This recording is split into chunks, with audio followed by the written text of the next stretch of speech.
বলছি যে যদি এমন কোনো পরিস্থিতি হয় যে আমার এমপি পদ থেকে সরে গেলে দেশে শান্তি আসবে বা দেশের মানুষের উন্নতি হবে, আমি এটা বুঝাইতে চাচ্ছি যে কোনো পদের জন্য আমি কোনো পক্ষ অবস্থান নেওয়া বা না নেওয়ার বিষয়টা না।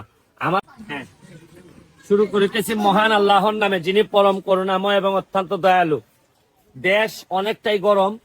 শুক্রবার বিভিন্ন জায়গায় দেখা যাচ্ছে যে গরম অবস্থা বিরাজ করতেছে, কিন্তু আমার এলাকায় ঠিকই কিন্তু দেখেন 57তম ব্রিজ আজকে উদ্বোধন করতেছি।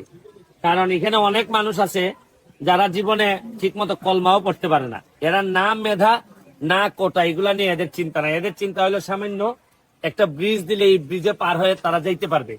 দেখেন আপনি এই যে আজকের এই ব্রিজটা করাতে আমার এলাকায় এই পর্যন্ত মনে হয় 37 থেকে 38টা ব্রিজ আমি এই মাত্র 6 মাসে আমি উদ্বোধন করতে পারছি। এটা আমার জন্য একটা বড় পাওয়া। আপনি দেখেন আগে কি ছিল, এটা একটু দেখাইতে চাই। এইটাও আমি বানাই দিছিলাম, পরে এটাকে আবার আবার পুরা পাকা করা হইলো। পানির স্রোতটা দেখেন, এখানে কত মানুষের যে কষ্ট হইতো। আমি জানি যে প্রতিটা কষ্টই গুরুত্বপূর্ণ। আসতে ফেললো না, প্রতিটা কষ্টই গুরুত্বপূর্ণ। যে জায়গায় মানুষ কষ্ট পাচ্ছে এইটাই আমরা মনে করি যে এইটাই আমাদের অ্যাড্রেস করা বা অ্যাটেনশন দেওয়া উচিত। এটা আজকে এই বাচ্চারা আহত হয়েছে, নিহত হয়েছে, এটাও আমরা দুঃখ প্রকাশ করি, আমরা প্রতিবাদ করি, আমরা বিচারের দাবি জানাই। একই সাথে বিভিন্ন সরকারি স্থাপনা ধ্বংস যারা করছে তাদেরও বিচারের আওতায় নিয়ে আসার দাবি জানাই। একই সাথে দেখেন আমি এমপি হিসাবে 7 লাখ মানুষের জন্য যে দায়িত্ব, এই দায়িত্ব পালন করার জন্য দিনে রাইতে কাজ করে যাচ্ছি। গতকালকে বৃহস্পতিবার 3টার সময় ঢাকা ছিলাম, ঢাকাতে লাইভ করছি, ভিডিও করে কালকে রাতে এসেই আজকে সকালবেলা এটা দ্বিতীয় ব্রিজ আমার উদ্বোধন, এটাও আমি শেষ করে যাচ্ছি। কিন্তু একটা কথা হচ্ছে যে মানুষের জন্য কাজ কখনো থামাই রাখেন না।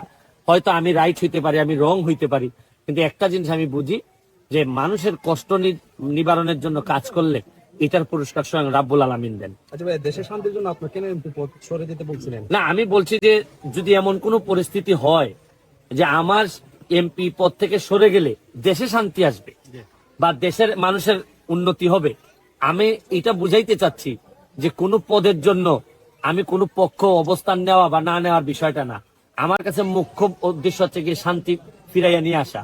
এটার জন্য আমি ব্যক্তিগতভাবে কতটা জলাঞ্জলি দিতে পারি, কতটা ছাড়তে পারি, এটার একটা উদাহরণ আপনাদের সামনে তুলে ধরতে চাই। ধরেন আমি বললাম যে ভাই আমি সবই চাই, কিন্তু আমার এমপি পদটা কোনোভাবে ছাড়বো না। আমি এই রকম লোক আমি না। আমার কথা হচ্ছে যে ভাই শান্তির জন্য